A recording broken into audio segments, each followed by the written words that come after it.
Hello class, welcome to our discussion about Newton's second law of motion. So we'll solve one example in this video. Alright, so here's the first example. 200-pound block rests on a horizontal plane. Find the magnitude of the force P to give the block an acceleration of 10 feet per second squared to the right. The coefficient of kinetic friction between the block and plane is mu sub k equal to 0.25. So this is read as mu. Alright, so here's the illustration class. Okay, so we have here the block having a weight of 200 pounds. So we need to find what is the value of this phi, the force that will make this block move to the right at the rate of 10 feet per second squared, given this coefficient of kinetic friction.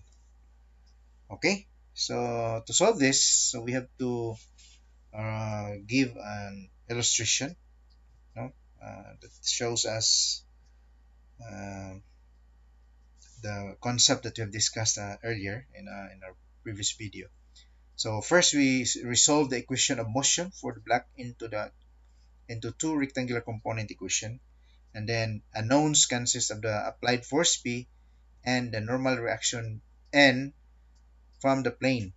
Then the two equations may be solved for this unknown. So here's the illustration class. So we have resolved these forces into this.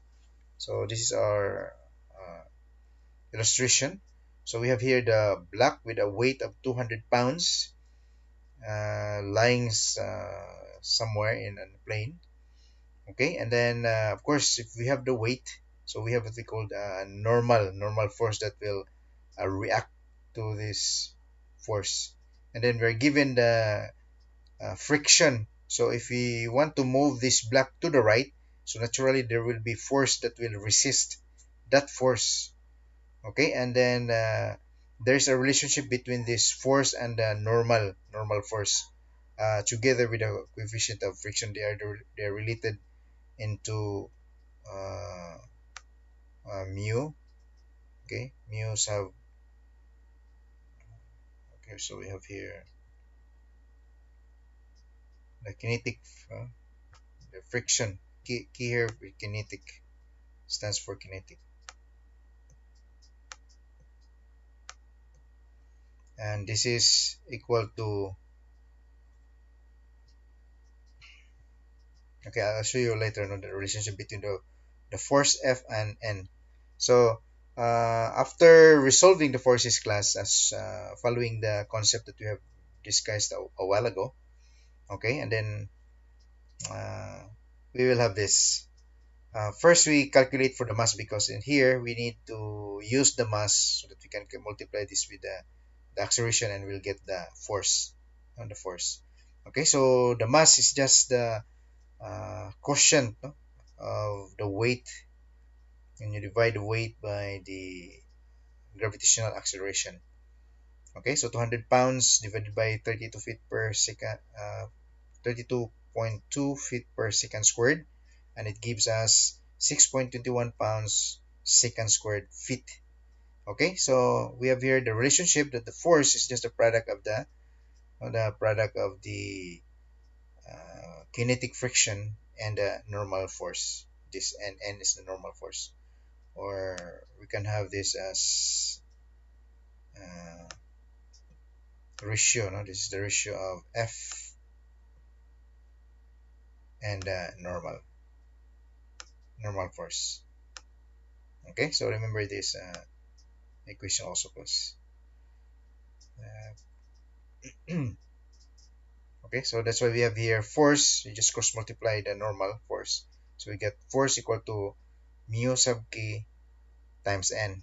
So this is given, right? Our mu sub k is given in our problem, right? So that is 0.25.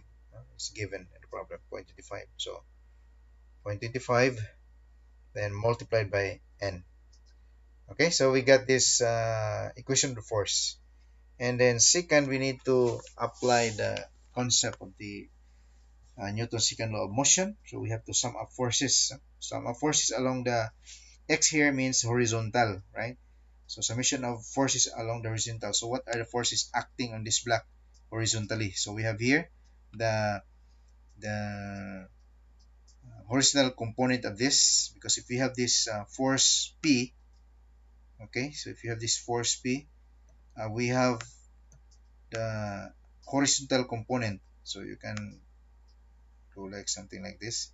So this is the horizontal component of P. So you can have that say Px. Okay. It also have the vertical component. So you can call this as Py. Okay. Now considering the horizontal, the forces along the horizontal. So X. So what are the forces? So we have this force, the horizontal component of this force P, together with this force F. So that's why we have here in our equation we have because here we will form a triangle. We will have this triangle here, so it becomes something like this, class. Um,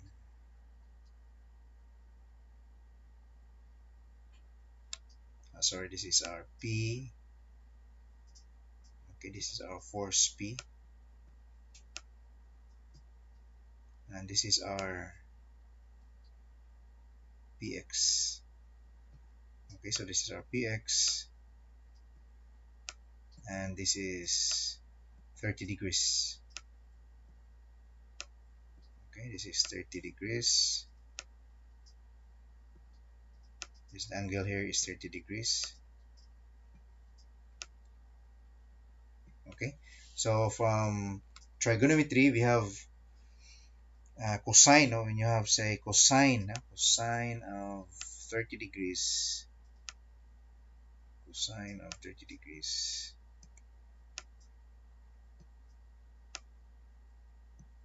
is equal to, so from trigo we have su katwa, so cosine adjacent, so we have su katwa ka, su katwa. So for cosine, so we have to use this. So this is a, so cosine is adjacent over hypotenuse. So cosine of this angle 30 degrees is equal to adjacent, which is px. Okay, so we have adjacent, which is px, divided by p, which is the hypotenuse. So therefore, you can solve for px. So from this relation, so we can solve for px. If we cross multiply p, so we have px therefore equal to uh, p cosine 30 degrees.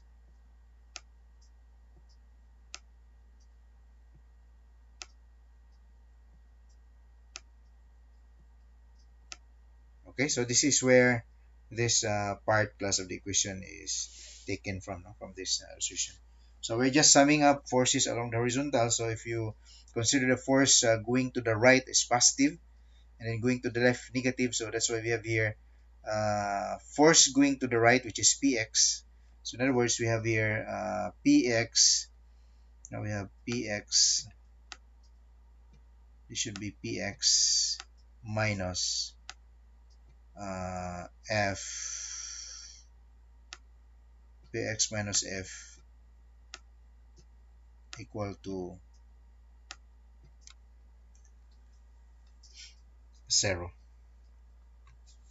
or equal to, not 0 but product of mass and the acceleration. So what is the mass? Mass is, after calculating, we have 6.2. Okay, so this is mass times the acceleration. Okay, I'll box this one so that you'll not be confused. Okay, so we have summation of forces along the x-axis equal to the product of mass and the acceleration. So we have px. The px is going to the right on the this one, the horizontal component, minus F is going to the left, so minus because it's going to the left, equal to mass times the acceleration. So here it is. So on px, our px is this one, p cosine 30. So p cosine 30 minus our f is this one. Our f is equal to this, right? So substitute equal to mass times the acceleration. So mass is already calculated. That is 6.21 pounds per second squared per feet, or equal to when you bring this up, so this becomes pounds second squared per foot. Then multiplied by the acceleration. Acceleration is given. Now in the problem, that is given equal to 10 feet per second squared. So therefore we get uh, 6.2 pounds. So our P here is 6.2 pounds. Why we get 6.2 pounds? So we have F here is equivalent to this one. Okay, so after substitution, then we'll get this F equal to 62.1 pounds. Okay, so from the same illustration, this time we sum up forces along the y axis, and that is equated to 0. Okay, so summation of forces along the y-axis. So in our illustration a while ago, so this p component here, so there is this py part, no, py part of p. So the vertical. We have py. Okay, so this is our p. This is our p. So our p has the vertical component, which is py, and it has a horizontal component, which is px. Okay, so now summing up forces along the y-axis. So we have let's our convention class, if the force going up, that is positive. So remember, if force this is our sign convention. If force is going up, so this is positive. Okay, and if force is going down, so well, the convention that we are going to use is negative. Okay, so let's use this concept here, guys. So summing up forces on the vertical, or summation of forces along the vertical. So we have, so what are the forces along the vertical? So we have this force N. So we have N, that is positive. So N, positive N, no need to write the sign. Then we have force, we have this one minus, because this is going down. So minus, or we start with this one first. So again, we will have this is 30 degrees class.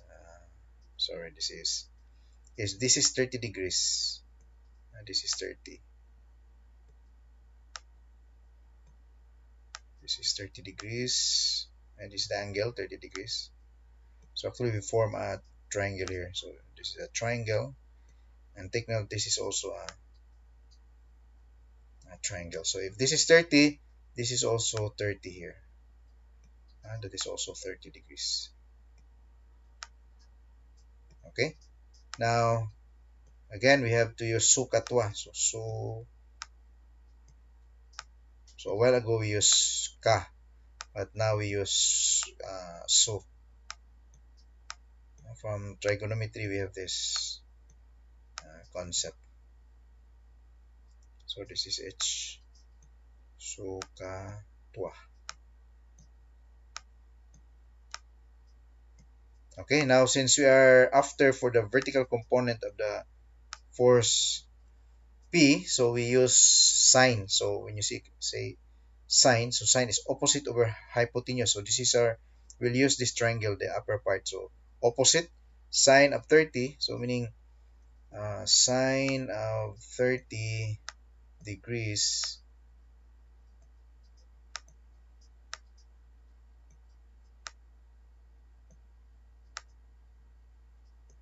so equal to opposite. Our opposite is py, right? So py or p sub y over hypotenuse or hypotenuse, this one, this is P. Okay, so therefore we can solve for Py.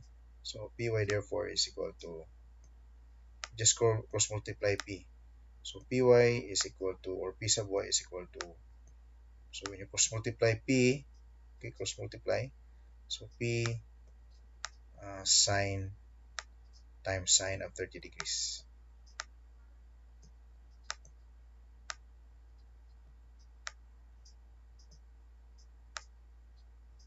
Okay, so that's why we have here n, which is going up, minus P, minus P sine 30 degrees. So that is minus because it goes down. Okay, so sine P sine 30 degrees. Then we have minus. So the weight is going down. Okay, so that is minus 200.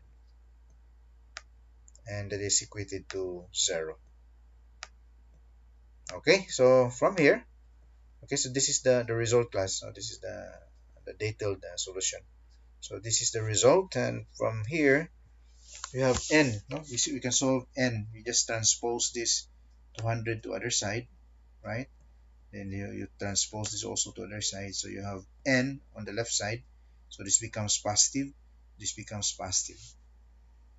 Okay, so from here, um, substituting, we get this equation for n. Okay, so this n, if you look at the previous slides, we have here our answer here is in terms of n. Sorry, this is pounds here, but this is in terms of n. Then substituting, okay, so p cosine, no, p cosine. If you look at equation number 1 here in our previous slide, so we have p cosine 30 degrees minus 0.25 n. So our n, we solve n. You substitute it here. Okay. Sorry. Uh, okay. I don't need to write this one. So this is really in pounds because you're calculating this one. So squared here and squared of the secant cancelled. We have feet here. Denominator feet at the numerator cancels out. So what is left is only this, on the pounds. Okay. So we will use this equation class. We substitute the value for n that we have calculated into this equation, because our equation is p cosine 30 degrees minus 0.25 n equal to 62.1 pound. So we'll use this uh, together with the result that we have obtained here. Now we got n is equal to this one. So from the previous equation, p cosine 30 minus 0.25 n, but our n is this one, so substitute this value of n here, then we'll get p equal to 151 pounds. All right, so I think that's for this example class. It's a matter of this is just physics algebra combines, and then we get this solution. Okay, so if you have any question, just let me know. And thank you very much, and see you again in the next video. Bye.